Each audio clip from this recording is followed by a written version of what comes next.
Board of Education met in executive session as permitted by KRS 61.810 of the Open Meetings Act and KRS 156.1.557 for a preliminary informative discussion regarding the evaluation of the superintendent and for discussions regarding pending litigation pursuant to KRS 61.810. Public discussion of this matter and identification of the specific matter would disclose litigation strategy and have an adverse impact on the legal and financial interest of the district. No action was taken while in closed session. Is there a motion to authorize board counsel to effectuate a settlement in the matters identified in closed session and pursuant to the terms discussed in closed session? Mr. Craig? Ms. Duncan? All in favor? Ayes have it. Thank you. Is there a motion to adjourn? Mr. Kolb, Mr. Craig, all in favor? Ayes have it. Thank you. Now I would like to welcome you to the May 7th Jefferson County Board of Education work session. Is there a motion to approve the revised meeting agenda?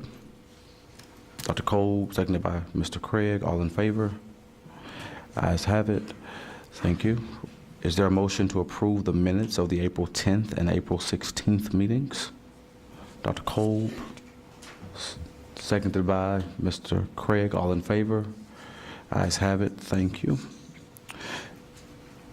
Now there are persons requesting to address the board on action items or consent calendar items to be voted upon separately at board member request. Chief Callahan will play our video statement. I want to say publicly that the meeting agenda has been amended in concern for the weather conditions that we expect to come a little bit later. We want everybody to get home safely, and so we've taken measures to amend our agenda to do the business that is time sensitive, but we have delayed all other business so that we can ensure that everybody makes it through the storms safely. Thank you for understanding. Chief Callahan. In accordance with Board Policy 01.421, the board expects that persons who have signed up to address the board will limit their remarks to the subject that they listed at the time they signed up, that their presentation will not include any defamatory or abusive remarks about the subject, and that they will present their remarks in a manner that is consistent with the orderly conduct of the meeting. Also, in accordance with board policy, the board reserves the right to limit, extend, or terminate discussion on any subject. Discussion of personnel matters is not permitted, as state law requires that personnel matters are within the sole authority of the superintendent. The speaker may not initiate charges or complaints against an individual district employee by name or position in order to ensure confidentiality and fairness for the employee. Speakers before the entire board are not allowed to use props, displays, or any other objects during their remarks. Each speaker is allowed 3 minutes to address the board and may not share these minutes with any other speaker. At the end of 2.5 minutes, a bell will sound once. You will then have 30 seconds to finish your statement. At the end of 3 minutes, the bell will sound twice, indicating that your time is up. The superintendent will look into the speaker's issues and, if necessary, represent the board in following up or recommend action to the board. The full board policy concerning public participation in open meetings is available for viewing on our website and at our sign-in sheet. Dana Ramirez. Dana Ramirez. Morgan Fisher. Morgan Fisher. Right here. Good evening. I'm Morgan Fisher, a JCPS graduate, parent, and teacher at Carruthers Middle School on Belltown Road in J-Town. I want to discuss start time changes and urge against option 2 that would change start times of over 60 schools an hour or more, including 3 middle schools to a later 9:40 start time. While the intention may be to accommodate certain schedules or reduce a few routes, the implications of such a decision are far-reaching and concerning. It's no secret that recent changes implemented in our district have left families struggling to adjust. While some changes were necessary to promote equity, the rapid pace, minimal stakeholder input, lack of transparency, and inadequate planning have placed a heavy burden on our families. Now JCPS leadership is proposing yet another significant change, leaving many of us with no more ground to give. How, with so many changes at once, can district leadership accurately assess efficiency and identify areas of growth that ensures the best possible outcomes? Today, I want to focus on safety and the importance of basing decisions on reliable data collected and analyzed by experts.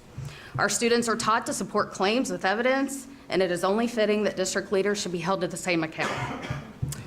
I emailed all of you a brief presentation with links to various sources, including a letter from the City of J-Town, findings for the Billtown Scope Study from the Kentucky Transportation Cabinet, and collision data from Kentucky State Police.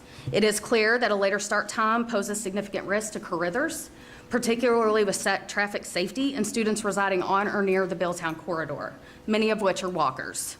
The data underscores the dangers of Billtown Road during peak traffic hours, with notable increases in collisions between 4 and 6 p.m., as well as showing speed limits are largely disregarded by drivers. The evidence with careers and the risks associated with later start and dismissal times cannot be argued. Supporting option 2 would compromise safety, which is a fundamental human need for thriving. The safety and well-being of our students, families, staff, and community must be paramount in our consideration. I also urge board members to request safety and traffic data for schools like Carruthers, situated in areas where start and dismissal times directly affect major traffic flow. Failing to do so would be a disservice to all Jefferson County residents, regardless of their connection to JCPS. This information is easily accessible to everyone, including JCPS leadership. To conclude, I urge you to reject option 2 and prioritize the safety and equity for all of us, kids, especially our kids.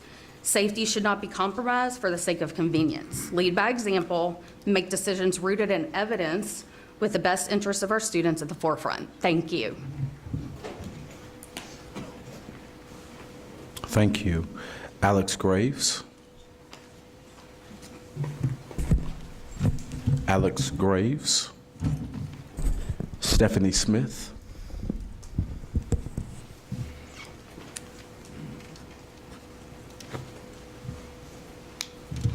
Good evening. I want to say good evening to the board and to Dr. Polio. I stand as part of the elementary principal group. My name is Stephanie Smith. Thank you so much for allowing us to speak before you today. Just a little bit about me. I have been a district employee for the past 25 years with the district, served as the principal for the past 14 years. I've attended many board meetings for different occasions, but I've never requested to speak before the board before. So I just want the board to know that we as elementary principals do not take this moment lightly. We also understand that our voice, because of the schools that we serve and the communities that we serve, our voice carries weight. So I stand before you with a prepared statement, but I just really want to speak from my heart. There was a letter that was submitted on behalf of elementary principals to the board. I stand in agreement with the stance of elementary principals, and here are some concerns that I have. In one of the proposals, and I'm not sure which option it is now, but option 2, there were a great number of elementary schools starting at the 9:40 start time. And we know some of the barriers that had come this previous year with the late start times. So a school like mine, Blake Elementary School, where there are already some academic challenges, there are many schools that could stand up here and be in the same position and advocate for their schools. So I don't want to misrepresent that I'm here just to talk about Blake, but there are schools who have even had a KDE review. Blake is one of those schools that recently had a review with KDE, a 2-day review, where there were academic recommendations made, and we greatly want to implement those recommendations and see the school move forward. I pride myself in working for the district. I pride myself in turnaround work. I want to have all of the gears to do that and all of the I guess I want to be able to be put in a position to be able to operationalize that. So I want you to consider the academic impact of the late start time for elementary schools. Lastly, because I heard the bell, really think about the parents of our communities. Us as principals, we're getting lots of phone calls from parents, and those concerns are the big overhaul that we had last year, and we're asking them to do that again this year with some of the options that are being presented. So please consider. Thank you. Courtney Grace.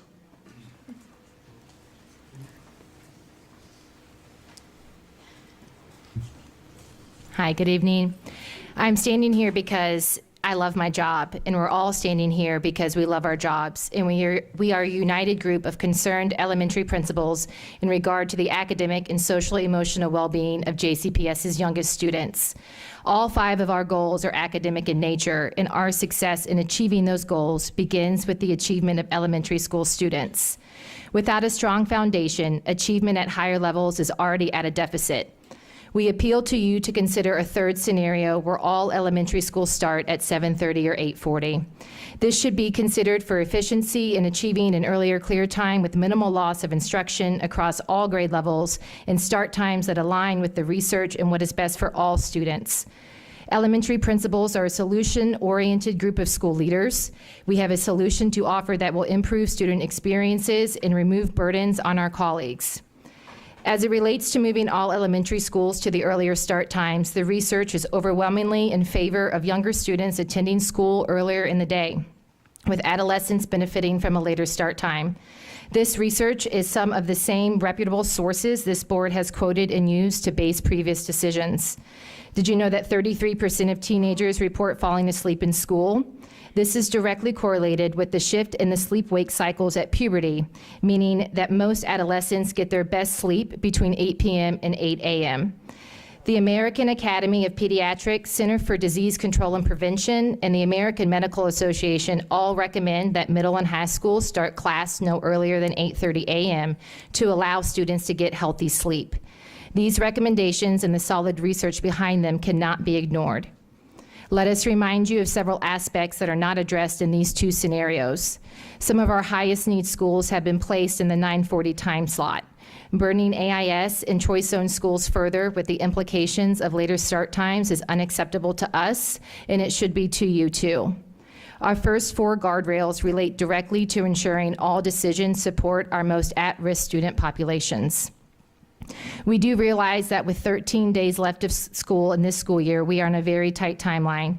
However, we implore you to seek the data on this third option, and if it's not possible for this school year, we ask to be presented with an option that aligns with the JCPS vision, goals and guardrails, and the equity core value by December 2024. As an elementary group, we are collectively in agreement that these 2 options being presented blatantly disregard the previously discussed option of moving all high schools to a later start time.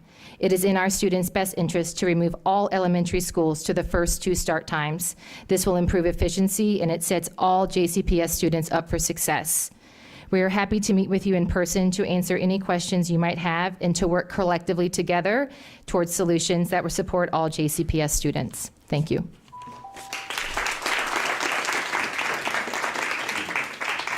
Thank you. Michelle Patrick.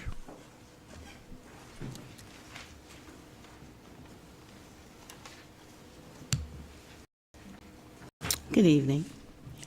As the education chair of the NAACP, we find the presented options are highly problematic, not only because they are forced and exclude the needs of too many families, but also because they have created an intense distrust in this community towards the entire process, including the transportation plan. Neither option 1 nor 2 seem valid. Including magnets and traditional schools in the options when they were being provided with transportation is just one example of the issues we have with the current choices. The community REAP meetings that I attend were well ran, And we appreciate the REAP and the leadership in DEP and some district leaders for allowing the community's voice to be heard and considered. However, as time is running out, the NAACP strongly feels that the current options are not considerate of the community or those in charge of leading the school buildings. We firmly believe that any plan that does not address the inequities faced by the community should not be considered. We understand that the board faces tough decisions, but the community should not be left to figure out what to do while the board keeps making half-thought-out decisions. We demand a plan that serves all members of this community without exclusion and restores the lost trust in the board's decisions. The racial tension that already exists in this city, our state, and the country is being magnified and ignored, while the voices of those who need and want the district to be successful are being dismissed. The NAACP strongly urges the board to present an option that honors the progress made so far and recognize the work that still needs to be done. We, along with the school districts and school leaders, do not see the current options as honorable and demand a better solution. Thank you. Thank you. Michelle Penix.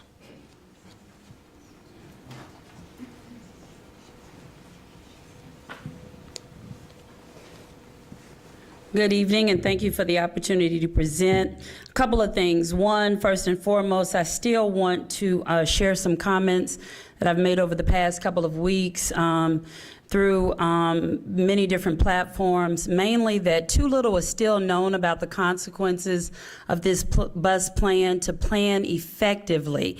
I think it is unrealistic to expect that families who have selected magnet and traditional schools and done the best that they could to get their kids in the programs would decide in April or May of this year to withdraw their kids and enroll them in a reside school, when in fact they're going to wait until the very last minute. Their prayers are on the table and the altar, as we say, to try to get their kids there.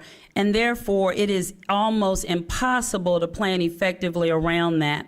Two, with the removal of nearly 15,000 students from buses, it's not even clear why the district needs to have these different start times anymore. The math just ain't mathing about that. Why can't they go back to the 2 times like they had for the previous 50 years anyway? We don't know that. It doesn't make sense. I'm very concerned about how principals were included in the discussion of adjusted times. Were dissenting opinions heard? Were principals ready to even consider a sick out at the thought of moving to or staying at 9:30 or a later start time? 4, I am very concerned about discussions around holding harmless magnet and traditional schools that will stay at their budgeted number of staff next year because of the decisions the board is making, but schools that were already understaffed will now receive more students but no more staff. We need to hold harmless our families and our children instead. Also, along that same line, I have yet to hear from a principal, a teacher, or a student or family in our community excited about a 9:40 start time at the elementary level. And those schools, a clear time of 6 or 6:30 is devastating to families, activities, and things that children need the opportunity to present in. So what do? Well, I had some thoughts, but I trust the principals, and they said it. Those are the ones that are in the field every single day. Those are the ones that are talking to the parents face to face. And I want to say personally how proud I am that they all stood united today, and I think you need to listen to their voice. Thank you.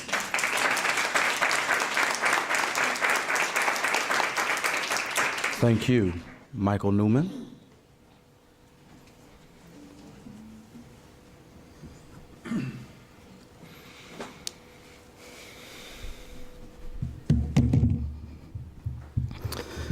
Greetings, board members and Dr. Polio. I know my time is short, just like the time to digest the news I received only 2 hours ago. I was made aware of a new request for a third start time option that moves elementary to earlier start times and all middle and high schools to the later start times. Please know I wholeheartedly do support the research and philosophy that the request was grounded in. However, we are a large district with many schools, and we have to be honest with ourselves. We have to acknowledge decisions will ultimately impact some more than others. Spend time to minimize this. I have great concern that a new option is being requested to be presented tonight, which then allows it eligible to be voted on. If the intent is to vote tonight, and that option is supported, I give grave caution to the myriad of new complications it will now bring, not only for DuPont Manual alone, but for our community as a whole. For the past months, we have heard the cries for more transparency and voice from our community regarding large decisions like this. I trust that a plan can be created to honor the concept, but a few hours is not adequate time for this option to be fully vetted for the unique complications that it will create. Some quick concerns include the strain it will now put on schools with multiple after-school clubs and activities, sports schedules, concerns regarding rules around assessments that have time restrictions, traffic, work opportunities for students to support families, etc. Specifically for Manual, we share a property with No and pretty much U of L too. If Manual moves to a late or start time, the many students that drive will lose the ability for parking surrounding Manual to U of L students and community members parking. We only have 200 parking spots for close to 2,000 students, and about 1,000 of those will probably drive now that there is no transportation. We also have 90+ clubs and arguably the most sports performance programs in the city. There are many more concerns, which is why we need time to discern the impact this will have. Additionally, over the past few weeks, our Louisville families, students, and faculty have been preparing for the start times originally shared in the release proposals. I understand their voice has created the new request, as it should. However, if a new option moves forward, where is the opportunity for the voice of those now impacted? I understand that decisions must be made and we don't have much time to delay. Working in JCPS for 18 years and leading buildings for over 10, I am no stranger to tough decisions. However, there is no doubt we need our students to school on time and not missing instruction. I agree. However, we need to get this done correctly, but we need transparency on this issue. So I propose, if this is the route we are going tonight, make the tough decision to delay the start of school and give time to get this right. We can rework a calendar that minimizes the days we go to school and still meet state requirements, especially since we have the opportunity for virtual learning for inclement weather. Make the right decision to give our hardworking colleagues the time to plan correctly and help make sure the community feels the process is.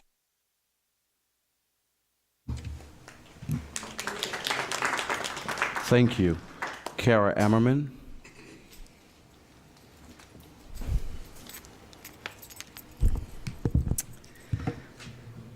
Hello, I'm Kara Ammerman, proud principal at Echo Trail and representing our middle school zone. If you know anything about me, you know my passion of sense of belonging with our students. To be clear, middle school principals were just made aware of a possible third option a few moments ago. But again, I want to focus on option one that we were made aware of several weeks ago. With that being said, research states sense of belonging is needed drastically with our middle school students when they transition. I have a proven track record of making this happen at 2 middle schools with thriving clubs and sports. The Explore program and after-school activities will be drastically affected with a direct impact on that sense of belonging and success among students. And we are working tirelessly in the middle school level to increase that sense of belonging, which then will have academic success. The last time slot is not ideal for anyone, but when thinking of our students and what is needed outside of the school day, we need to consider this as well. The third option that was presented today should have time for feedback to be given, as Dr. Newman has stated already, but this goes against everything that has been communicated up to this point, and this will damage our students and their sense of belonging when they transition to middle school, which has been brought up time and time again with the comprehensive school survey. Thank you. Thank you. Amy Strite. Amy Strite.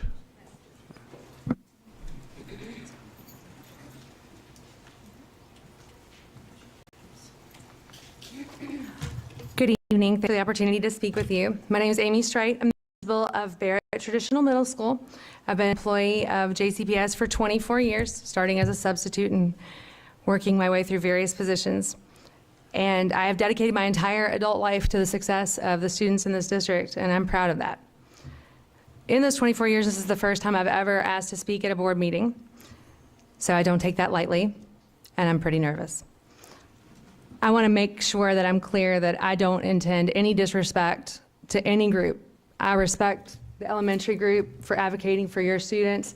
I don't intend to disrespect anybody who's trying to make complex decisions. It's not helpful for any of us to stand here and present oversimplifications of the problem. I know that. I think it's important for us to be transparent, and I think that you should know that, as others have stated, the middle school and high school principals were called into a Zoom at 4 o'clock today to let us know about option 3. And I understand that the elementary group was advocating for a third option. The elementary group has had an opportunity to advocate. I think that the middle school and high school principals deserve an opportunity to do that as well. And it's difficult to advocate for something that we've only known about for about an hour and a half. There was no formal opportunity for feedback because it's only existed for a short time. There was no REAP of option 3, and I know that the board is committed not to passing anything that has not passed the REAP. I recognize that the answers to the problems are so big and so broad that it feels sometimes like that we have to make a choice because the numbers say what they say, and there are only so many bus drivers, and we have this many routes, and I understand. But I also think that I would be remiss if I didn't offer the feedback that we're receiving from our schools. It's not my job as a good leader in JCPS to advocate only for Barrett or only for my school or even only for my zone. I know that I have a moral imperative to argue and advocate for all of our students. But I think it's important to recognize that when we voted to remove transportation from magnet and traditional schools, which was a vote that I publicly supported at the detriment to my own program because I recognized that it was important for the good of all of our students. When we ask those families not only to transport their students, but we ask them to do it at a start time that is very difficult for most working families. We're asking them to take on an additional burden. And I think that it's important for me to pass that on to you on behalf of my individual school stakeholders. I think it's important for us to operate from a place where we recognize that all of us are on the same team and we're all working for student success, and we don't want to be in an organization that pits zone against zone. So it's really not elementary school against middle school. If 9:40 is a bad start time for elementary school kids, it's a bad start time for all of our kids. It depends on what kind of data you want to look at and what the research you want to cite says. Sense of belonging is real for middle school students. Sense of belonging matters. After school activities matter.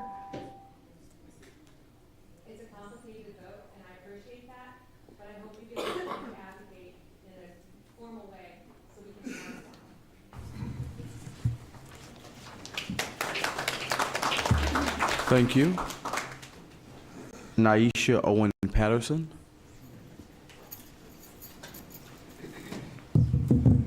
Good evening. I'm Dr. Naisha Owens Patterson, and I'm blessed to serve as the principal of Western Middle School for the Arts, which is the only full visual and performing arts middle school in our district. As soon as we even heard that losing transportation was an option, we began preparing by keeping our families informed, reaching out to our community, and working diligently to protect access and opportunities for our current and potential students all over the district, especially in our choice zones. After transportation was taken away from us, many of our families still decided that they would do what is necessary to get their children to our school. Overwhelmingly, however, the request was that there would be an early start time so that they could get them there on their way to work. Now, as a magnet, we were concerned when, even after losing transportation, that we would also not have the option to ask for the start time that would be most convenient for our families of 700 students who now have to transport their kids to and from our school.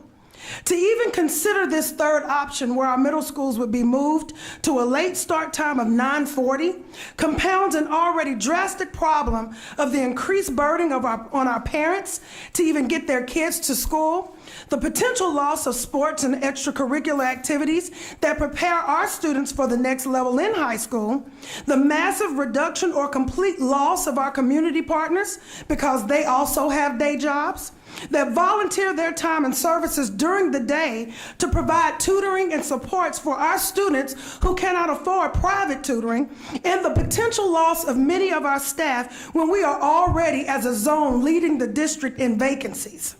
This is beyond just my school, but it's terrible for all school kids in the middle school zone. So on behalf of all of our middle school families, I am asking that this third option, which we have not had adequate time to even provide feedback, to not be considered. 9:40 is too late for any school, especially middle and high.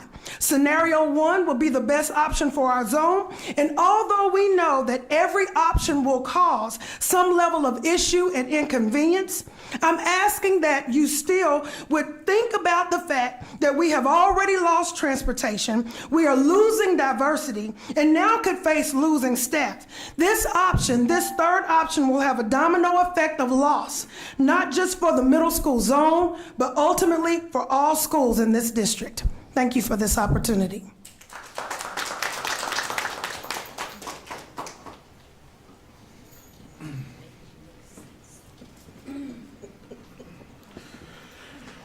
Thank you. I think this is Carver Smith? Carolyn? Carolyn, okay. I'm sorry, Carolyn Smith.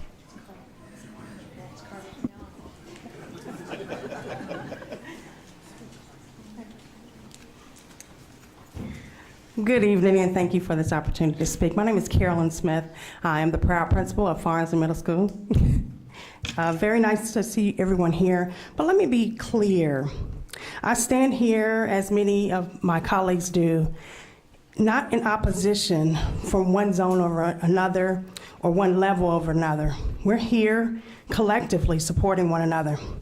I can only imagine the trauma, and let's call it what it is, the trauma of anyone who had to start this year at 9:40 and then wait and delayed for buses to even arrive on their campus at dismissal.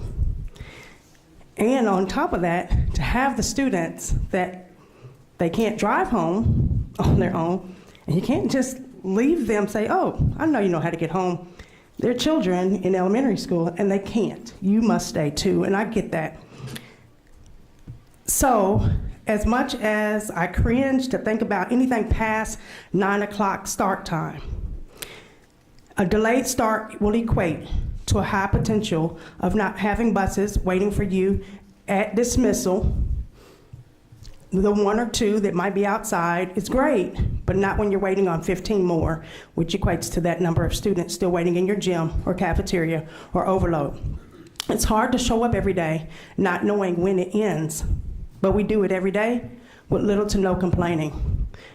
We stand collectively in need to be presented with a clear plan that supports all schools, that allows us to optimize our instructional time, support our families in transporting to and from school, and allowing administrators to get back to the business of testing, properly closing down our school year, and vigorously planning for the upcoming school year without knowing the number of students that are really coming to us, and even the potential of the teachers having to transfer out because of the change of start.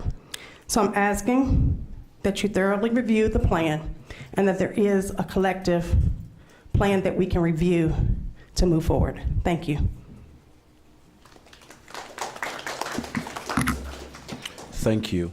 We have additional speakers, but they are not on agenda items, and so they will speak after the vote for the action item has been taken. Again, thank you to all of our principals. We know this makes a long day for you, and we appreciate you being with us tonight. And also to any teachers who are in the room, happy Teachers Appreciation Week.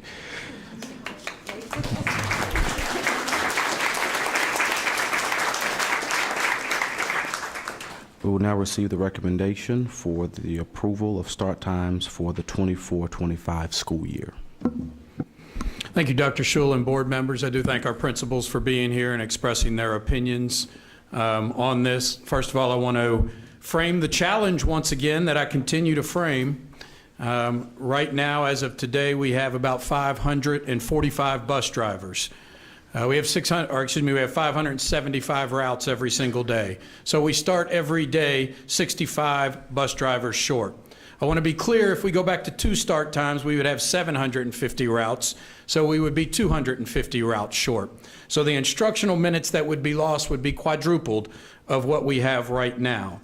And so there are a few tenets that are important that I think everyone understands here that we're going to have to figure out and be solution-oriented, as I've said again. Number one, we must have 3 start times. There is no option around it. Only doing 2 start times will make us next year at 675 routes with approximately 475 daily bus drivers, 200 routes short, plus our audit from several weeks ago said we should have 3 peak times. That's what we are following. We must have 2 hours and 10 minutes between the first start time and the last start time. There is no other option in between. It takes a full hour for bus drivers to drop off at one school and pick up at the next. So whatever the first start time is, the last start time can be no earlier than 2 hours and 10 minutes after that, or we will not be able to get kids to school. And with 3 peak start times, we must have approximately 50 schools at each of the 3 start times. Obviously, we can see the challenge when no one wants the later start time. But that is a reality. So whenever we start, the first start time, 2 hours and 10 minutes later, is what we have to have in order to get kids to school on time. This board made a very difficult decision several weeks ago that is going to dramatically reduce routes and increase kids to being on school on time. But it is imperative that we balance out the 3 and make sure that the routes are the same on all 3 levels. I want to say this to our middle school principals at this point. There is no option 3. I'm not sure how that was communicated to you. There is an exploration of some other options, but there is no option 3. All right, so that's an important, there are still 2 options on the table. Obviously, this board can make any decision they choose to make about what they would direct me to do, but at this point, we are presenting 2 options. So having said that, I'll turn it over to Dr. Tyler Sheeran, who will lead us through the presentation with his team. Thank you, Dr. Polio. Good evening, Board. I'm Tyler Sharon, Executive Administrator in Operations. I'm also joined by Marcus Dobbs and Brad Daniels from our transportation team. All right, a couple reminders to start us out here. First of all, both of the scenarios that we will present tonight, I need to remind the board that based on the decision that was made, there will still be delays for next school year. We will not be quote unquote on time with either of these 2 scenarios that we are presenting, though we will see a drastic improvement from this year in the number of instructional minutes missed and the delays experienced by schools at dismissal. Some of the issues that we have encountered this year that have been challenging were first and foremost not having our compounds in geographical areas, regions. Our largest complaint from bus drivers is that they are driving all across the city in areas that they are unfamiliar with and that they are on the road for a very, very long time. So as we approached the challenge of coming up with some recommendations, we wanted to work to get back in geographical regions. We also wanted to work to mirror as high a percentage of bus routes as possible, meaning if you ride bus 1729 to school in the morning, you're going to get on bus 1729 with the same school driver in the afternoon. We have attempted to do that in both of these. And then finally, while our need for depots will be reduced based on the decision to cut transportation to magnet and traditional schools, we will still have to have them at some point in the day for our A5 schools in Central and Western that still maintain transportation. This means that they would have to run at either the first or the last start time. On both of the recommendations that we are sharing, they're running at the 7 o'clock start time, and that is why there is a wider gap in those 2 start times between 7:30 and 8:40 to allow us to run our depots. All right, a few other considerations. Some of these Dr. Polio already alluded to as we were putting together this puzzle. The first is the audit recommended that we have 3 start times. So we immediately had to follow that recommendation, we had to eliminate the smaller start times, and those schools had to go to one of the 3 peaks. I've seen where there's questions about why we can't just have a school zone level time, elementary early, middle, in the middle, high, late, or vice versa. And the reason behind that is very simple. We have too many routes to lump the schools together like that. So we are at 641 elementary routes. We are projected to have 474 daily drivers next year.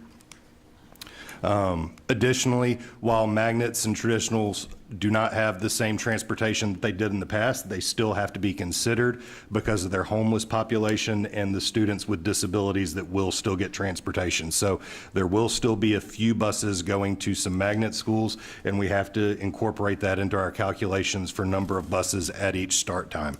And then the final piece is, as we've alluded to, the complexity of high school operations and schedules precluded us to put them at the 7:40 and 8:30 start times moving forward. All right, again, why can't we have one level start all at the same time? It's just an issue of how many buses would be required for that level. So again, the big example is elementary with roughly 90 schools have 641 routes. We're going to have 474 bus drivers. Can't run them all at the same time. Additionally is question why we have to adjust start times. With the reduction of services to magnet and traditional schools, we have to rebalance across those peaks. With the elimination of the small start times, we have to put those schools at one of the 3 peaks. When we do that, we need to do it in a manner with as much efficiency as possible, and that goes back to trying to shorten routes and get our bus drivers back into geographical areas. When Mr. Dobbs presents the scenarios in just a minute, he will allude to those 2 things and each of them and kind of weigh them back and forth. All right, finally, 3 start times. Again, this was an audit recommendation.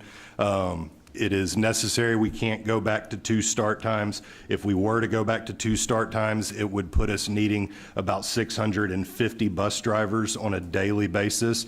And again, we have fallen below 550 bus drivers for the first time ever. 10-year trend data projects that we will have roughly 474 drivers for next school year. So we went to the 3 start times to be able to divide the routes in order to get all school services. And then the final point before we get to our start times is that there has to be a minimum of 1 hour between start times if we're running reside routes, and a little bit more than that, 70 to 75 minutes if we're utilizing a depot. So that's why we'll see the recommendation in a minute that uses 7:30, 8:40, 9:40 as the proposed start times, running the depots at the beginning in that 70-minute window to allow us to turn those over and get the buses back to the schools as quick as possible.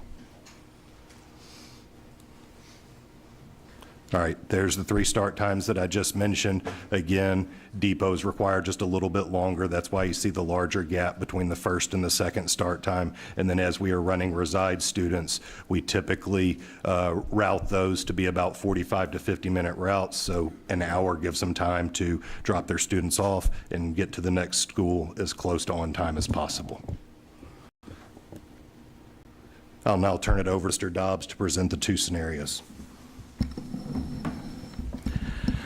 Under scenario 1, not as many schools move. We have approximately, I believe it's about 41 schools that would change with their start times. No middle schools start at 9:40, and we've addressed some of our traffic pain points like Farmer and Ramsey, Schaffner and Butler, Moore and Smyrna. Some of the limitations of this scenario is that not all of our compounds are geographically based in the same region. Now, what we have this year is we may have buses that are driving from the Hoke area compound driving all the way over to Prospect. Next year, they won't have to drive as far. They may have to drive under this plan here, maybe over to Hoke compound, over to probably like where Moore High School is over in that area. So we have about 7 of our 13 compounds where they're geographically based. We have less mirroring in this option, approximately like about 30% or so, and we would have a later clear time under this option here.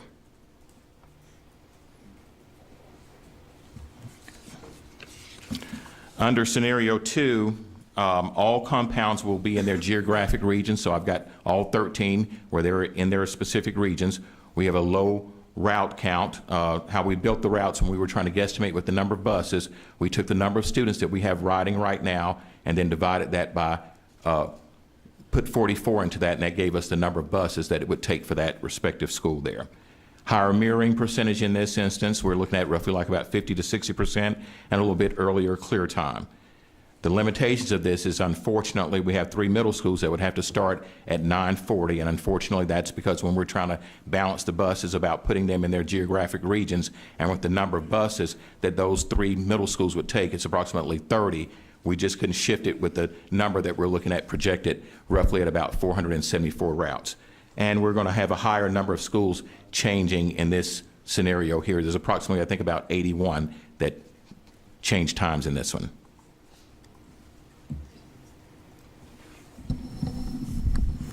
And those are the 2 scenarios that we've brought for you tonight. So at this point, we'll turn it over for discussion and questions.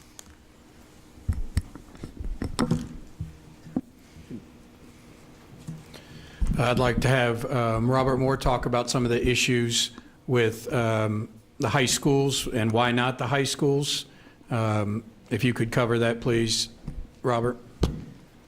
Well, the slide I'm going to cover just is a discussion on if we were to consider a third option, which pushes secondary and the secondary schools to a later time, the challenge that we would face if we were to take into consideration. But before I cover this slide, I just want to make sure that my elementary brothers and sisters know that this in no way diminishes the pain and the trauma that I know you have faced all year at that 9:40 start. I've been in your schools, I've spoken to many of you, and we just can't take this into consideration without looking at these challenges. So this is what this slide is about. I understand your pain, and no one wants to go at 9:40. I wish we could do two starts. I wish we had enough drivers to do 2 starts, but the fact is we do not. We don't have the drivers, and at this point in this process, I don't know what time is the right time for what zone. I just want on time for our kids. That's all I want. I want our kids to be on time. So anytime I'm collaborating with my colleagues from operations, that's what's on the line, is what's going to get our kids to school on time and what's going to get them home at a decent hour. So that's the battle that we're facing when we're making this decision. But I will be remiss if I didn't talk about the challenge that we have to look at if we think about putting high school at 9:40. And the first thing up there talks about accessibility to our dual credit. So we have partners with U of L, we're partnership with U of L and JCTC, and dual credit just can't be taught by anyone. So we had to take that into consideration that some of our students are going to campus to take these classes, and some of them, some of their schedules start at 8 a.m. in the morning. I don't know how they can adjust to that, but we haven't explored that consideration with our partners, but we have to look at that if we make an aggressive time change to a 9:30 or a 9:40 start time. So that's one of the things we have to look at when it comes to our high school. And also, a lot of our juniors and seniors co-op right now. And leaving at 1:30 is one thing, but leaving at 3:30 is another thing when some of our businesses close at 5 and 6 o'clock. And these hours goes towards accountability, work-based hours. And so they need up to about 300 hours to get credit for accountability. So those are things we have to consider. How can we work with our businesses and our partners in our communities before we move forward? And then we have our UPS School to Work partnership. Right now, I believe they start at 10 o'clock a.m. Changing the time could shift from school at work, where some of them have to actually report to UPS, and all of their work is going to be online, and they're going to miss out on some of that in-person instruction that they're receiving right now with our school to work. So that's another consideration, another discussion that we have not had with UPS and that we have to consider. And I believe this was already mentioned once, as our AP exams, those are governed by the College Board. So when it's time to take that test, it is at 8 a.m. That's what time they start that test, is at 8 a.m. So making sure that our kids still have access to take that test. And one of the things we have been charged with is making sure when it comes to student outcomes that our students are academically and post-secondary ready. And one of the ways to become academically ready is to take the AP exam and get a certain score, making sure that our kids can still do that. So Again, working with my high school team who are awesome, and working with the middle school team awesome. Those are things that we had to think about. Family responsibility. I know it'll be great at a late start that the older kids will be able to take their younger kids to the bus stop, but in the afternoon, you lose that. Who's going to pick them up? So there's a possibility that there's going to have to be some adjustments that families going to have to make in that aspect that we have to think about. And believe me, elementary have been dealing with some of these issues already, but I'm thinking unique to high schools and middle schools. And then athletics and extracurricular activity that has been mentioned already for many of our kids. This is their way out, and this is their way to college. Yes. The motivation for these activities and extracurricular activities definitely happens at the elementary level, and we need to make sure that those opportunities are still available for our elementary school kids. But just the understanding that some of these things may be limited with a late start for our high schools. And then for looking at middle school, explore experiences. You heard from a principal, pushing those back to a later start. Remember, some of they don't go out and get work-based learning experience, but they get explore experience and they get career experience, and that's going to shrink the time just because of them losing some of that morning time for our middle school kids. Our middle school athletic facilities do not have lights, and so anything that any sport that's going to go, especially in the fall, that's going to go into the night is going to be limited. Any practices are going to be limited, and we have very few athletic fields for the middle school. So it's going to take some collaboration with the athletic fields. And it's going to take some collaboration probably with some of our high schools and how we can work that out. And going back to high school athletics, you have to remember, like, if you have an away game that is a freshman, JV, and varsity game, if you think about having an away game, what time that would have to happen, and you're getting out at 4 o'clock, that will be a very tight window to get those games in. So just thinking about those things that we would have to make an adjustment on, and there may be some cases where buses may have to leave early. And we know there's going to be some late buses because of what our transportation plan has. So just think about a kid or kids who arrive late and may have to leave early and instructional time miss for athletics. So those are things we have to definitely think about. And you see the family responsibilities on there for middle school, some of the same reasons I gave for high school. So I just want to share that with you, that as a chief of schools, if we do explore another option that's going to go to that, we have to fix and think about those things first. Thank you to those who presented. So I'd like to finish up by saying I know how difficult this is. There is no great answer. Since we have started the challenge with bus drivers, we have been faced with challenges where, unfortunately, a large number of people won't be pleased with the answer that we provide. And so it's very difficult and challenging. As I've said many times, for most of us here, it's the toughest challenge and decisions of our careers. And so, no easy answers, but once again, I will say what Chief Moore said. My challenge to operations was to get our kids to school on time. We cannot have them missing minutes, and that was paramount to me. More than anything else was our kids being to school on time. And I do believe being on time makes the late bus or the late start time not great, but better, because we will not have students there until 5:15, 5:20, or even later, and staff having to be there with them. So those are the improvements that I think will happen as a result of our changes. We're happy to take any questions that you have. Mr. Marshall? Thank you, Chair Show. Thank you, everyone, for this. This continues to be a tough conversation all the way around. I submitted a few questions that I didn't get answers back, so I'm going to ask those really quickly. So what I'm hearing is that, our original plan when we started talking about start times was adjusting younger kids to earlier, older kids to later. But what we're hearing now is that the barriers to that are elementary, there are too many routes to make that feasible. And then with our older kids, there are too many extracurriculars that are in the way. Is that correct? Yes, I mean, I think that would be correct. My goal is still, all along, was to get as many high schools as we can to that 8:40 start time, without a doubt. Unfortunately, we don't have enough bus drivers to put them all at the 8:40 start time. I'll say this, I interviewed 8 young, amazing high school kids for the Superintendent and Employee Scholarship today. 6 out of 8 of them work full-time after school to support it's full support of their families. Amazing kids. But I think that's another factor that has to be considered when we talk about this. So yes, that's the concern.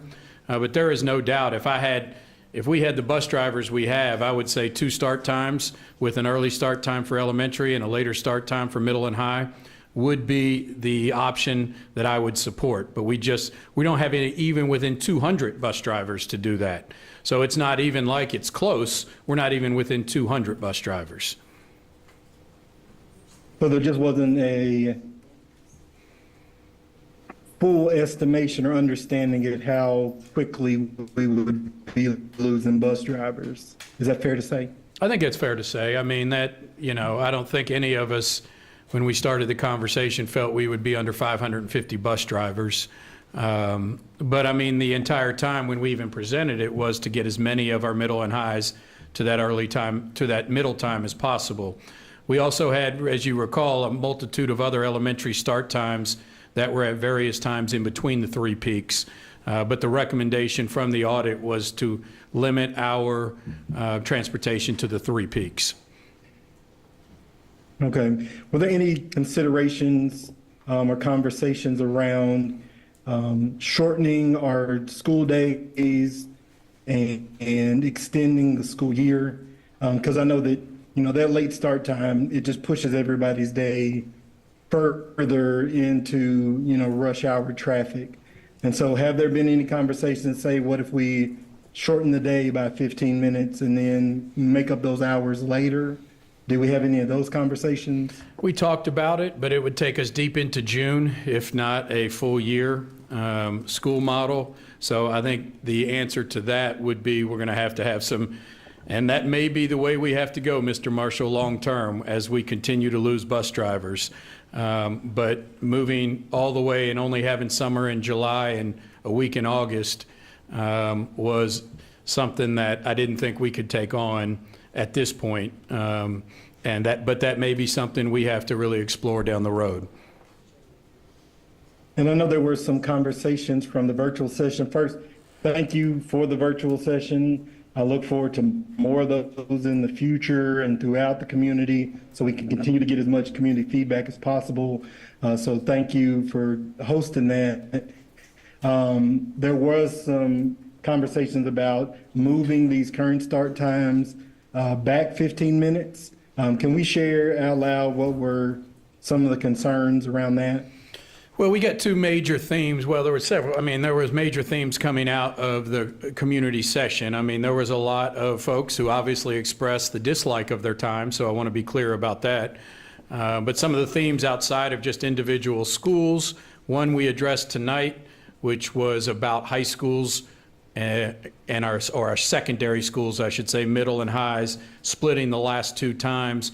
We shared our concerns about that and why that may not be the best route. The second one was probably moving up to a 7:20 or a 7:25 start time. We've explored that over the past week. We think there's a lot of problems with that as well on the front end. First, we polled bus drivers this week. About half of the bus drivers shared significant concerns with starting before 5 a.m. And our concern is that we would shoot ourselves in the foot essentially and lose a great deal of bus drivers more because we're starting earlier. And I think there is some concern around teacher starting earlier as well and what that would mean for families, teachers with children, those type of things at daycare. So we're not saying that's not a possibility. That is the concern that we heard when we talked to several groups about that. Yeah, because, I mean, there isn't an option where none of us are going to give up something. And so at this point, I know we've made a lot of large decisions. And so I think future-wise, option 2 is where we would love to be with that much mirroring and that many geographical compounds. But I worry, once again, a lot of change too fast. So, I'm more on the side of option one tonight, especially exploring moving these times back at a minimum of 15 minutes. I think that at least puts those that have to be at that later time at like either 9:20 or 9:25. I know it's going to be early morning for a lot of our drivers, but once again, we all kind of have to work together on this. But that's all I have. Thank you.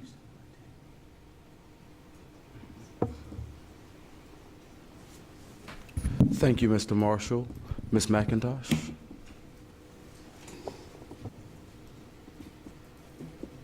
Thank you, and I apologize that I'm not able to see everyone who is at the table, so I will try to direct my questions if I can. But one thing that has come up repeatedly in messages from staff, parents, stakeholders is whether we're looking at option one, option two, what is the criteria? How is it determined which schools will fall into which start times? And I understand there's a lot of logistics and planning, but if you could just kind of give us an elevator speech version of how those things are determined. So I'll start, and then I'll turn it over to the team for a little bit more technical answer. But one of the things we had to do, first of all, as I said, we had to have 3 start times, and we have to have 2 hours and 10 minutes in between the first start time and the last start time, and we have to have about 50 schools in each. Then we also have to try our best to make it geographical. And so what we did, and we are changing back from, was more of a straight route model. So bus drivers would start at one compound, go all the way across the city to another compound, and then come all the way back at the end of the day. Bus drivers are not in favor of that whatsoever. And so going to geographic areas, unfortunately, drives down efficiency a little bit. But so we had to work to balance out the number of schools in each start time for geographic areas. That's the high 30,000 feet. I'll let a little more technical if you've got some more technical answers to that. Honestly, no, that's right on point for exactly what we did. And I think what we've recognized in the questions and answers that we've had is that there are countless layers of criteria that someone may ask us to look at this modeling in. And the only one we were charged with preparing is for the operational lens to be on time and reduce the loss of instructional minutes. Any layer that we would add or multiple layers that we would add work against that solution. And that's as simple as I can know how to make it. So with that understanding, it seems to me that our depot buses, if we're just talking efficiency, it seems that it would be most efficient for depot buses to be at the later time. And what I'm basing that on is if they are then inefficient, they're running late, anything happens to delay those routes, they only impact the students from that one school as opposed to causing a ripple effect with the other schools that would be using that same bus. Am I misunderstanding that? Well, there'd be multiple schools incorporating the depot process. And as we were looking at where to put them, there were only really 2 options. They could go late or they could go early. We put them early because of some of the issues that we've just discussed regarding the complications of putting high schools at a later time slot. And then we hedged and opened up that 70-minute window there to allow us a few more minutes to run depots so that we can recycle those buses and get to the 8 o'clock start time schools. So, but if I'm looking at the depots, the schools and programs that would have a depot bus, many of them are A5 and A6 programs, which do not have extracurricular activities, at least not to the degree that our A1 schools do. They're not allowed to compete with KHSAA. So would that minimize some of those problems? Well, I think that it is a valid point, that the overriding principle of having it at the early time frame is that it gives us an opportunity to start those buses as early as necessary to be on time with no limitations in front of it. If we were starting later, we could only get there as quickly as we could leave the second level schools. That would push our clear time in the afternoon much later than what we've committed to. It would also, it gives us the third level to be a little bit light in that we can catch up. So if we get behind on first and second level, we've built in a little bit of grace period there where we have time to have extra buses and resources to match that third level, so those late pickups don't get any later than what they already are. So the earlier start time offers us several, flexibilities that we really do need. I think one of my biggest concerns, and I've shared this with staff, is when we were changing start times, a year and a half ago, when we were having those conversations, and this has been mentioned, we talked about the sleep, we talked about the research around that, and wanting to move our older students later. And these options don't do that. And it seems, I have a tremendous amount of concern around how we explain this to our communities and how we can expect that they're going to trust us this time when the variables that we based our decision on last time have now shifted a school year later. If I could, I want to address that again. That has not changed whatsoever. I still believe in that. But what has happened is 17 million instructional minutes being lost, and a government entity telling us we have to have that fixed. And so that comes with difficult decisions made. But I want you to know, Ms. McIntosh, that concern or that belief has not changed for me at all. So I know this can't be answered tonight, but again, I have serious concerns about how we how we demonstrate to our community that whatever decision we arrive at is done in good faith, because I think there's a tremendous credibility gap. And we can't ignore that as board members or as staff. And so I want to make sure that we're being as upfront as we can, because I know when we talked with the transportation team, and this is, I'm assuming, the third option that we're hearing about tonight. I was not aware of an admin meeting that occurred, so I don't know what happened in that meeting earlier today.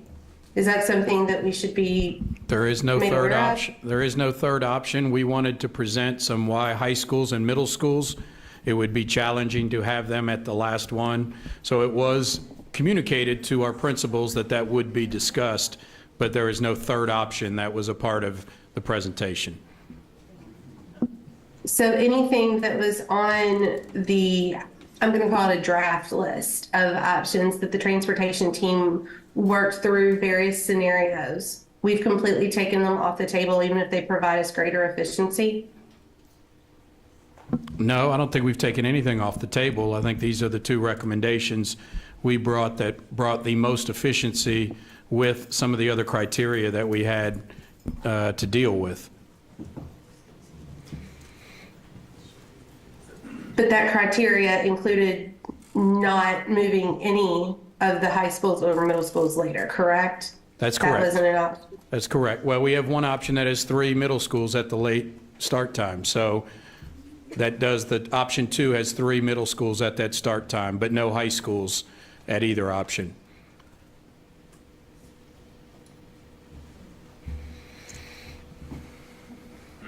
I am very uncomfortable, frankly, voting in favor of either of our options this evening that we've been given, knowing that the full board wasn't able to discuss all of the different scenarios that had been created. So I guess that's no more questions at this time, but I just have really, really serious concerns about moving forward. So thank you.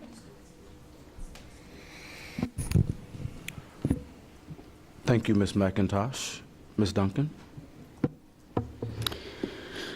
Well, I think the third option presented really needs to be considered later on, but I think tonight we need to move ahead and look at the ones that our transportation department has created, because they're the ones working with all this routing information and logistics of getting everybody to school by these times. So I appreciate the work on the other, and I hope that we can consider them or consider what they've done a little later on.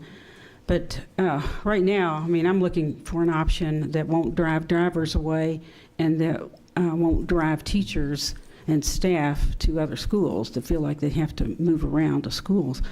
And for me, when I see option 1 being less disruptive, I tend to go in that direction, especially in how it affects the families who put me in this seat. I know in option 2, 12 of 13 of my elementary schools are late start schools, and in option 2, 2 of my middle schools will be late start. So I don't feel like I can't have a very positive feeling about that.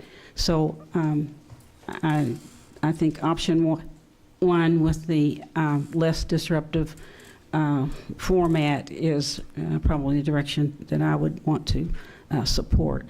I have a couple questions. I really don't understand why our magnet and traditional schools couldn't have some wiggle room in their start times, because they are dependent on their families to get the kids to school.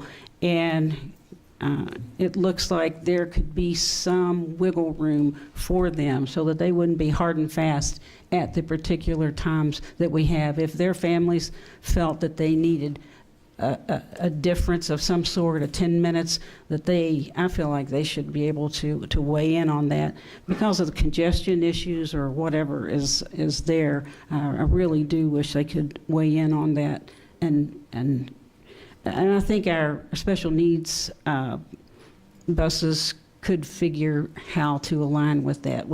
I'm not talking about great changes. I'm just talking about small adjustments that they might need to be able to make. I also want to make sure that we have looked at all of the congestion areas. I think somebody's called them pain points, but I heard today from one at Shacklet Elementary with the Shacklet Preschool. There's a 1-lane road back there, and they have near start times, I think they're about the same. And the congestion, they're very concerned about how all of those kids all those families can get those kids in there, and how the buses can get there with that 1 lane, or at least my understanding was a 1-lane highway back there, or 2-lane, I guess it is. Then, and ask that, have we identified all of those congestion areas, or are we just identified 2 or 3 of them? We have been all year taking note of areas that are problematic and are working to develop plans for them. We also have posted our traffic coordinator spot that was approved to come on and try and address traffic issues around the area. Specific with the start time proposals you see here, we have focused on those known pain points, which are predominantly our shared campuses. The example we always use is Farmer and Ramsey. But we've also looked at more in Smyrna, St. Matthews, Wagner, No, and Manual, or other ones that we have looked at and considered in these proposals. And I also heard Benet and Goldsmith, because Benet has to take so much time in unloading their buses. So it's, and Seneca, yes, it's shared campus as well. Yeah. I think, what was it other self? Oh, one of the questions that came to my mind was when I looked at the 840, and we have a bunch of elementary in the second option. We have a bunch of elementary in the 840, but we're saying we can't get the middle school in the 840 slot time. We have 3 middle schools that we can't get in there. So what does that have to do with, that we can't can't get middle schools in there at that 8:40. Well, it's just unfortunately, those 3 middle schools encompass about 30 buses, and when we're trying to line up the resources to make sure we have basically the same amount of buses in each tier, we ran out of resources. Okay, well, that's why that option is not that appealing to me. And the only other thing I want to say is I really think that we need to move our start times up. We've talked about this. I've talked about it with Dr. Polio, and I think even if we have to start 7:20 and then go from there to get the time that you're talking about. I was thinking 9:20, but you're saying at that point it might be 9:25 if we started at 7:15. We've got to ease the pressure of this staying late for everybody. We have so many people who do not want this late start time, as late as it is. So I think when you're imposing this on so many people, and really, with all the reasons that they present for the disadvantage of this, we need to be listening and trying to back this up. And everybody can experience a little bit of a budge toward something maybe that's not quite as comfortable as 7:30, but it's close. 9:20 or 9:25 is better toward 9:05 than 9:40.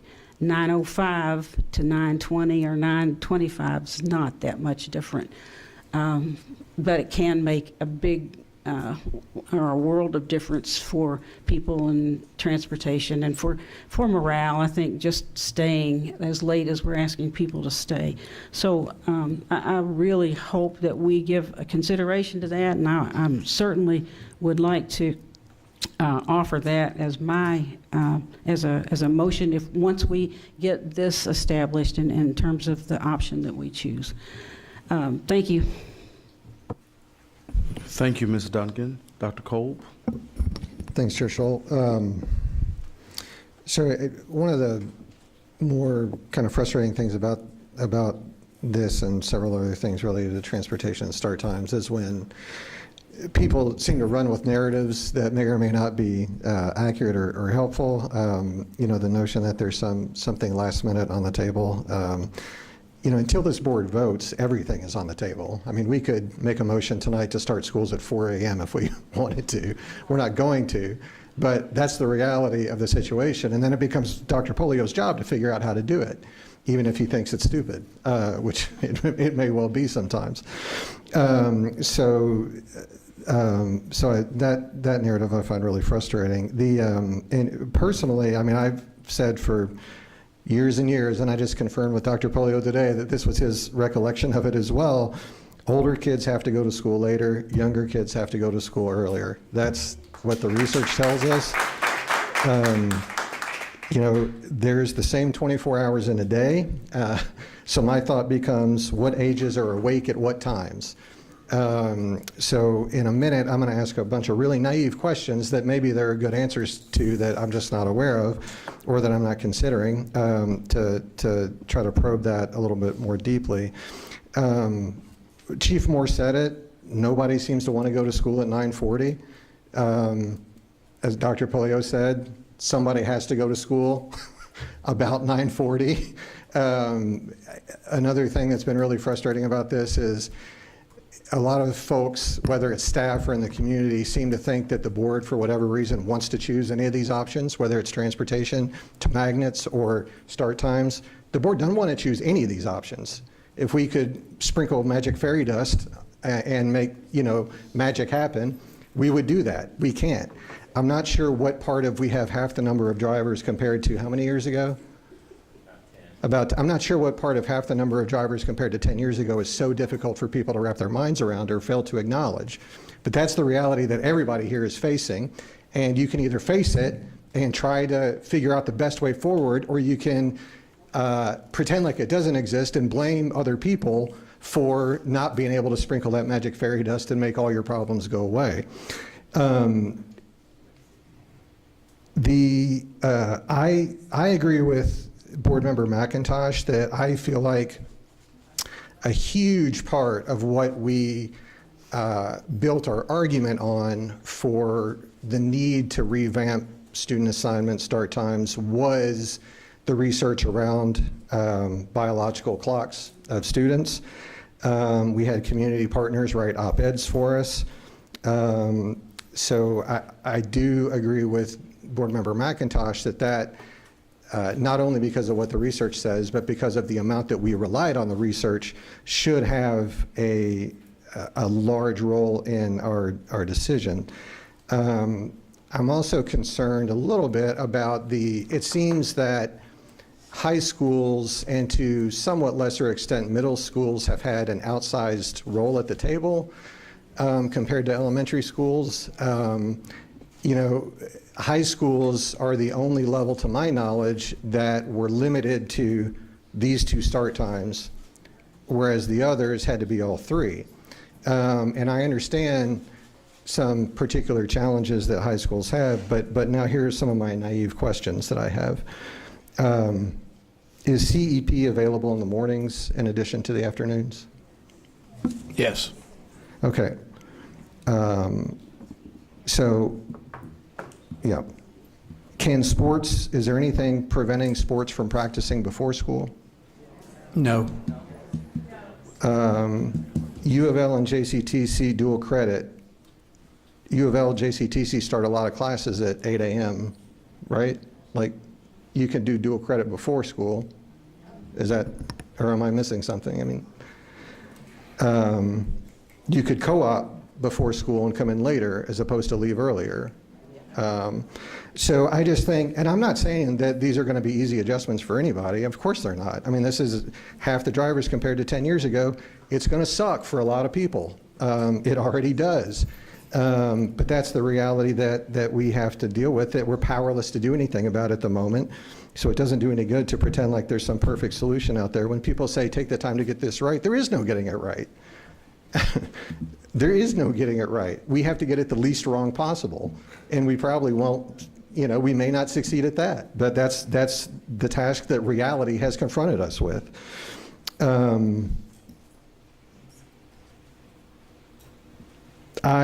The other thing that I agree with, and I apologize, I kind of lost focus a little bit while the transportation folks were explaining this, but it does seem to me, and just so folks know, like transportation put together many different scenarios. You know, there's at least 7 that they formally kind of talked about with board members, but there's many more than that even that they've run. So the notion of 2 or 3 scenarios, no. I mean, there's a huge amount. And one of those possibilities, as Ms. McIntosh talked about, was the depots at 9:40. Does that, and the need for the depot gap, I guess, you know, that extra minutes. Does putting depots at 9:40, does that not eliminate that depot gap? Or does it? It doesn't.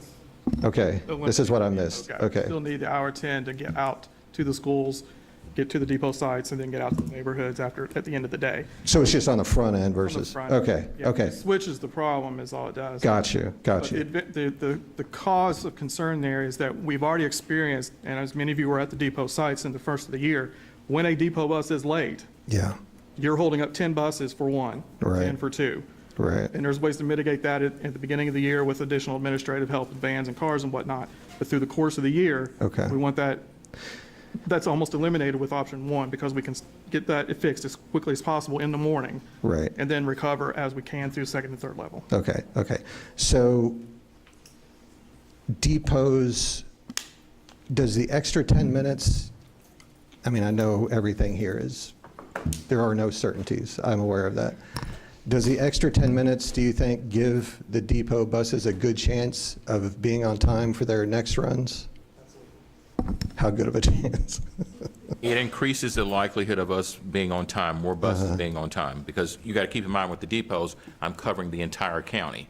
So versus when I'm doing with the other schools that have resides, I'm covering just a defined smaller area. So when I have the depots, I got to cover a larger area. I need more time to cover a larger area. Okay. Thank you. That's all I have, but just to reiterate, my overriding concern. I mean, elementary kids, I have a middle schooler now. I had an elementary schooler not too long ago, and I think most elementary schoolers, he was up at 6:30 ready to go. And I can only imagine if he'd had to wait 3 hours and 10 minutes to start his school day. It seems more challenging for me for that to happen compared to some other scenarios. And then they're ready for bed earlier at night too. So if they get home at 6, sometimes they're ready for bed 2 hours later, and then they don't see their families as much. I know it depends on work schedules, but anyway. So with all these different cons, pros to every scenario, I come back to what does the science say about kids being awake at certain times? Younger kids are ready for school earlier. Older kids are not ready for school until later. That's where I am. So I can't support either of these scenarios because they don't, and I've been very clear about this for many years, because they don't adhere closely enough to that tenet. Thank you, Dr. Kolb. Ms. Strange? Do we have information on how many lost instructional hours will be gained with each of these scenarios? I don't have those exactly in front of me. Option 2 is slightly better than option 1, but both of them are much better than what we have right now. But I'd be happy to get our estimated exact minutes to you. Yeah, since, we're saying based on, all of this is based on gaining instructional hours. And if that's the goal, then we, I think, need a target at least to say how many hours we will gain by either one of these scenarios. And academically, how will these start times positively change performance? Or is that a subjective question? Well, it is difficult to pinpoint exactly because we've mixed in both instructional minutes lost and the late start time. So it's difficult to pin that exactly, but what we can say is the minutes that will be gained. Okay. Is there any way that this can be phased in rather than happen all at once? We have pulled the legs out from under families. We've taken transportation away from magnet and traditional schools, and now we're changing start times. My goal would be to be as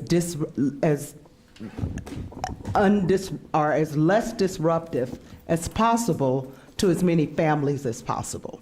So is there a way to phase these in to gain the instructional hours that we need, to provide time for families to adjust to what they need to do, in order that families can function as well and students can perform at their optimum while they're in the classroom? I think the non-negotiable, I know the non-negotiable in this is that we have to redistribute our school start time to some degree. The first option presented, as Mr. Dobbs talked about, has less mirroring and puts us less in geographical areas. It is in essence a phasing in, but when we took away transportation from magnet and traditional students, we have to go back and rebalance those all of our schools across peaks to use our buses as efficiently as possible. And I will confirm that. I think if you're talking about a phasing in model, option 1 is as close as that comes to that, because it's a much smaller amount of change than option 2. So that would be option 1, I believe, to be the phase in. Okay. And then, as Ms. McIntosh and Mr. Kolb have said, it's hard to make sound decisions on waffling information. And I think when we're saying that, and we know mental health, especially with our young people, is on the increase, mental health issues, and sleep patterns, and all the data is showing us something different, but we're getting ready to make a decision that doesn't sound as healthy for all students. it just begs the question, is this the right decision to make at this time? Or do we need to go back to the drawing board and rethink this? And those are my comments. Thank you, Ms. Strange. Mr. Craig? I'm going to say that amongst the JCPS employees who spoke this evening before the meeting and amongst my colleagues on the board, I don't disagree, I think, with any of the arguments, factual points, anything at all that I've heard this evening, and the concerns about where we are real. In my opinion, the challenge hasn't been crystallized clearly enough. On the one hand, we're facing a crisis of lost instructional minutes, and on the other hand, we're talking about making suboptimal calendaring decisions for our students' learning experiences. How do we balance those two? Could you just articulate it clearly for us so we know why we're voting tonight? Do you think that the lost instructional minutes under our existing system is more severe than the consequences that might come from having 50 or so schools at a late start time? In my opinion, being the superintendent, the loss of instructional times is the most immediate and most important thing to fix in our schools. I think we've been told that. I think we know that. I think the data shows that it is disproportionately impacting our black and brown kids more than our white kids. I think it is imperative for us to primarily fix the lost instructional minutes if we plan to see student outcomes change whatsoever. If we do nothing, I just want to clarify, if we do nothing, we will end up with somewhere double the instructional lost minutes next year. What would the outcomes be for the district if Dr. Cole pulls some dust out of his pocket and sprinkles it like he promises to? We have optimal start times, but significant lost instructional minutes. Balancing the outcomes for our students under that scenario over the next couple of years, could you even forecast what the district might be facing in terms of outcomes for students? Well, I mean, as long as there are major instructional minutes lost, and I think any principal group in here would say this, it becomes very difficult to move students forward, especially those that are already behind. So I think those schools that are losing instructional minutes have a real challenge with how are they going to address achievement gaps, how they're going to address achievement overall. I mean, I think that is real clear. I think it makes the job much more difficult. So I think that's a major problem with student outcomes. I will say this again, however, I don't think any decision we make is going to end the transportation issue. This will be a short-term fix because I think we're going to continue to have those. Do we still have our other two board members present? They're on here, but they're just not up here. Okay, just wanted to make sure, sorry. They're listening.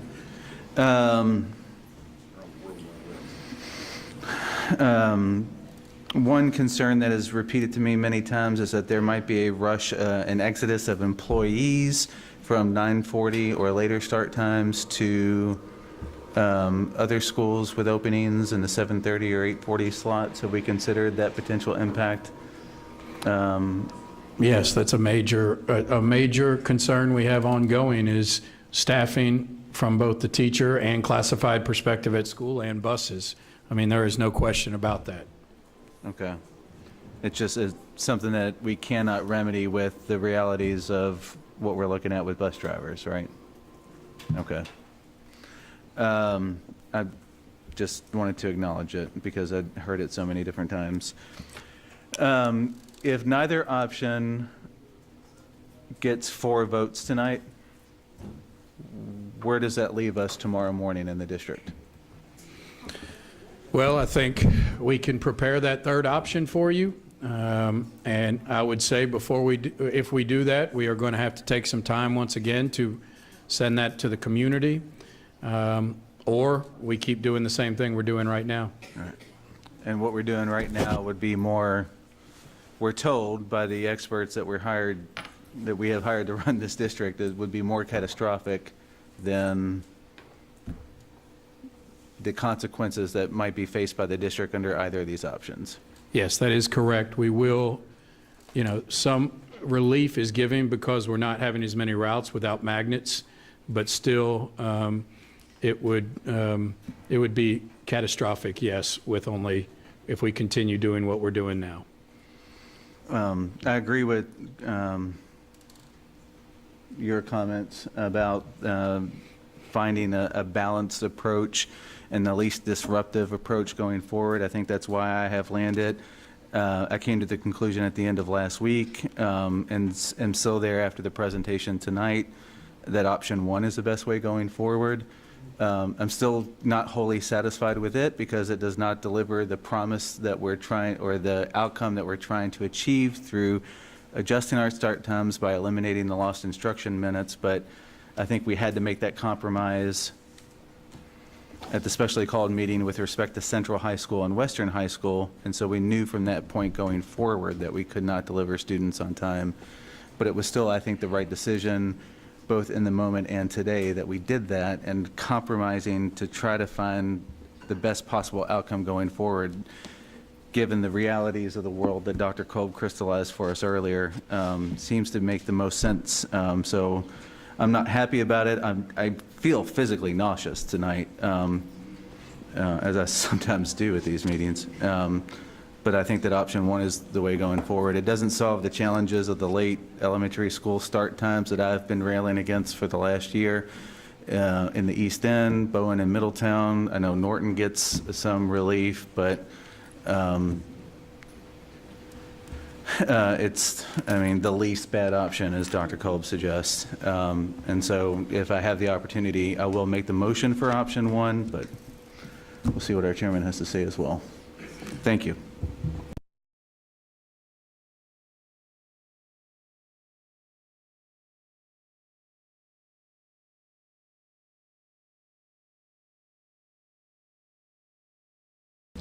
For this challenge, have there been any conversation with co-ops? There has not been conversation with co-ops. With transportation co-ops? Whatever co-ops y'all keep talking about. Well, we have hundreds of them, so I want to be clear about that. We have hundreds of them. But, that was a decision I made, which was it was going to be too difficult to do that with secondary. If that's what the board would like us to do, we can do that, and then we will have significant conversations with those that we may need to. Just, to Dr. Kolb's point, I think it's important to really know what the options are and know how our community partners might work with us to accommodate our scheduling needs. How will these 2 options impact CEP and after-school programs? Have they been consulted? Yes, we've had conversations with CEP. We feel confident that they'll be able to meet the needs that we have. Okay. We'd like to have more, but they have staffing shortages as well. So that stands to reason, with more kids needing CEP and after-school services, those families will have to find alternative resources? CEP continues to work on staffing all the way up, the Y all the way up. So we are working hard with them and hoping that we have as many possible. We'd like to grow more CEP sites, but that's something we continue to work on with them. Thank you. Have we worked with Louisville Metro government to troubleshoot traffic issues? So we've had some disagreements on that because, yes, we have worked with them. So we are hiring a traffic person that will be working specifically on school lanes and things, as Ms. Duncan alluded to, having an extra lane at, well, I can't remember what school you said, but what's that? Shacklet, that's correct, so that we can connect those. We don't have authority to do much out once you get off of our property and out into the street. Mm-hmm. That is our big challenge, is how we address those. So yes, we're having conversations with them, we're working with them. Metro government is being a good partner with us on this and the potential TARC issue. So I have to say they've been good partners in this. Thank you.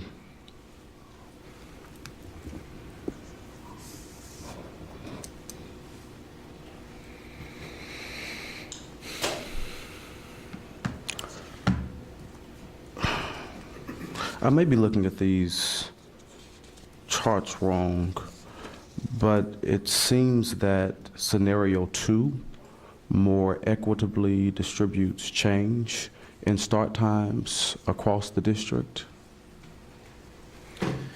We have the data on that. I think Dina has the data on that, and it's almost exactly the same, but I would let Dina speak to the exact, there is a slight percentage difference, but it's, the impact is almost equal. Yes, the impact is almost equal. In terms of scenario 2 is a little bit slightly more equitable when you look at the percentage of students of color that start at the early start time versus the late start time. They're within 5 percentage points of each other. Okay, thank you. Yeah, I was circling and trying to see. I noticed that more schools in the West End particularly and in Newburgh started earlier start times, and there is a more equitable distribution. So I appreciate that. Could you please also speak to how many high poverty schools are placed at the 9:40 start time in option 1, and how many high poverty schools are placed at the 9:40 start time in option 2?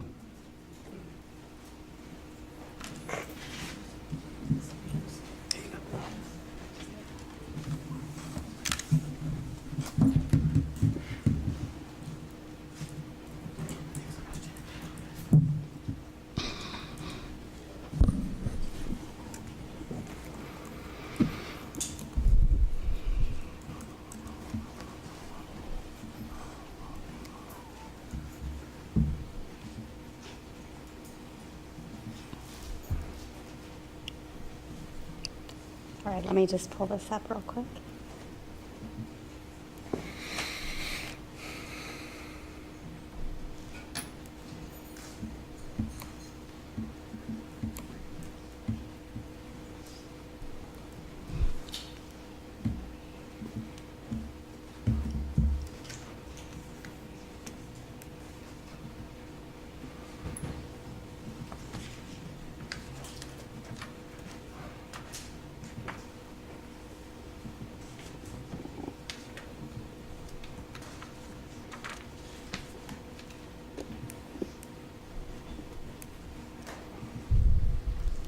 If you just give me a minute, I'll pull it up, and if you could go on to your next question. And She's feeling Okay. pressure. She has it. I know she has it.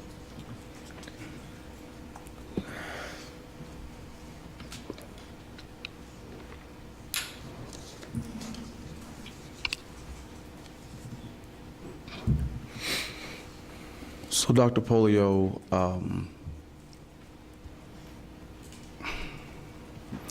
the board voted to remove transportation from traditional and magnet students and non-reside Academy of Louisville students to do what? Reduce the amount of routes that we need. And we needed to reduce the amount of routes in order to do what? To match the amount of bus drivers that we have. Because we want to do what? Make sure kids get to school on time, and delays were causing us to miss minutes. So which one of these scenarios gets the most students to school on time most consistently? Looking at that, I would say they're close, but scenario 2 is better. The audit said that there needed to be, we got dinged because there was not any mirroring happening. The compounds were not geographically based. In scenario 1, the limitations that are listed is not geographically based, the compounds, and there's less mirroring, which is inefficient. I'm reading your words. Scenario 2 All compounds will be in geographic regions, low route count, higher mirroring, earlier clear time. It seems to me that we need to do what we have said we were going to do, and we need to fulfill our intention, which is to get students to school on time. If we took transportation away from traditionals and magnets and non-reside academies for that purpose, then we need to adopt the scenario that most closely gets us to that goal. I will say finally that we've really got to do a better job of listening to the stakeholders and to school-based personnel in this district. They are valuable and they feel the pressure of every single decision. So I hope that we will really make strides to be more inclusive in hearing all voices.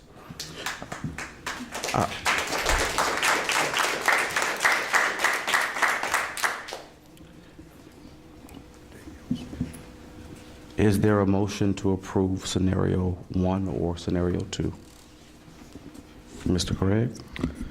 Mr. Chairman, I move that the board adopt start time scenario 1 for the 24-25 school year. Is there a second? Ms. Duncan? All in favor? Ms. Duncan, Mr. Craig? Okay, Mr. Duncan, Mr. Craig. So that motion fails. Is there a motion to approve scenario 2?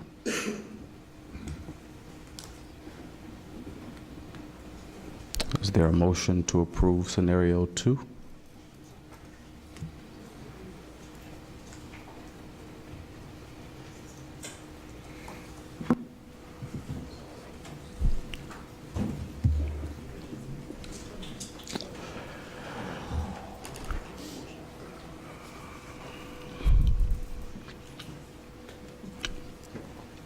There is no motion for scenario 2. The motion to approve scenario 1 failed. So that means we'll go back to the drawing board. And I want to be clear, we may have to keep the same as this year for another year. I just want to be clear about that. In light of the superintendent's comments, Mr. Chair, I'm sorry to speak out of turn. May I be recognized for a moment? Yes. Because I hate everything about scenario 2, but we have been working on this to avoid the lost instruction minutes. I do not want it to pass, but I think that it is a better solution for student outcomes and this district than the status quo. I will make the motion on option 2 to at least force the vote.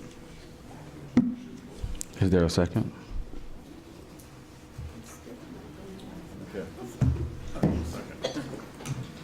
Is there a second? Okay, the motion fails.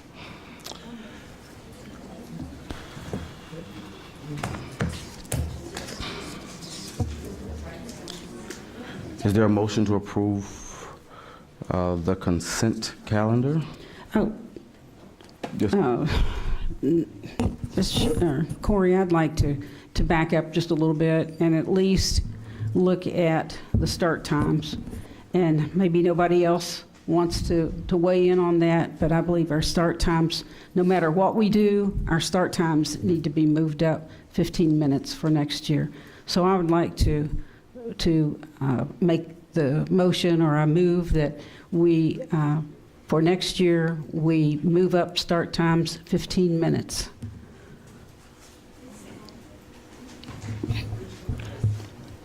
Okay. A clarifying question for Ms. Duncan, is that in relation to option 1? That is in relation to the start. If we repeat this year and do the same things, we wind up doing the same thing we did this year, I move that we move that start time earlier. I would love to hear transportation on that, especially given the times that we have. For me, I understand, like, we need alleviation, we need it now, but I also agree that we have to get back to the original plan, which is having our youngest students at an earlier start time. And so if it takes us as a board saying, look, we consent to this year to alleviate with, option one and cause as least amount of wrong as possible, to take Dr. Kolb's quote, and then set a date. If it's December, then we need a 2-3 year plan from transportation to give us a balanced start time plan that is, as Ms. Strange said, eased in. I think that, we're cutting some hard lines on something that is very difficult. So, I don't know where everybody else is on that. But I definitely know that we all know that keeping the exact same start times this year would definitely present a lot more issues.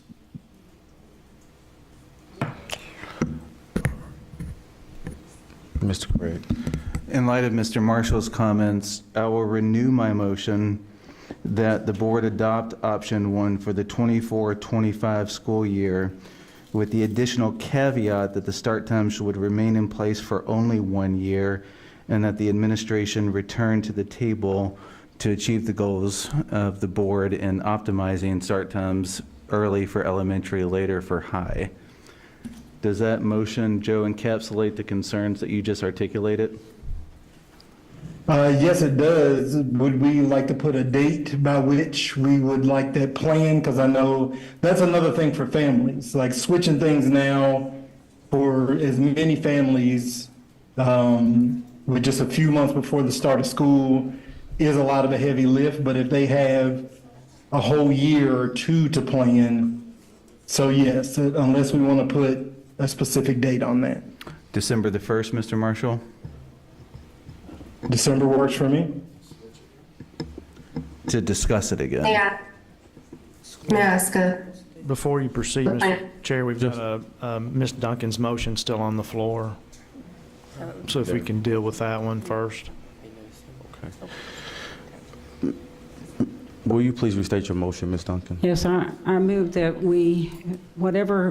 if we repeat what we're doing this year, that we, at this point, make the decision to move our start times up 15 minutes.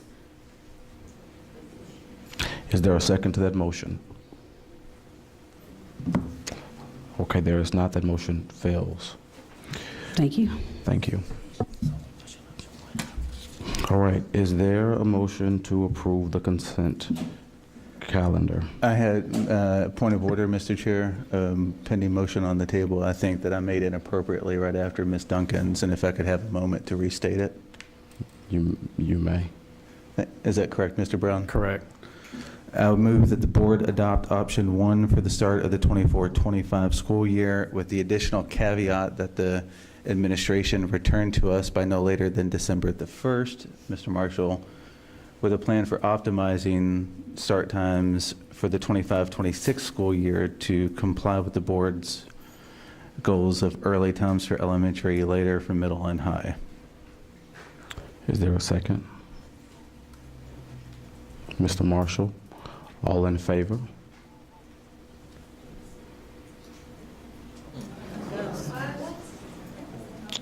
Okay, please raise your hands again so that I can capture you.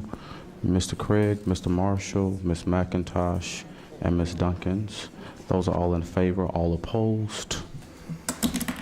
That is Dr. Cole, Ms. Strange, Corey Shaw. Thank you. Is there a motion to approve the consent calendar? Dr. Cole, seconded by Mr. Craig. All in favor?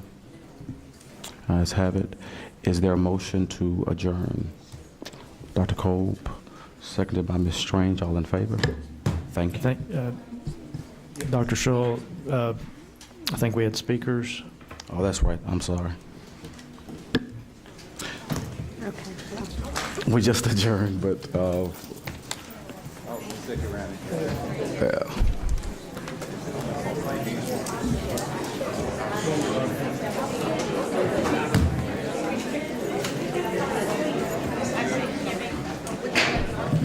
Can you tell me what this?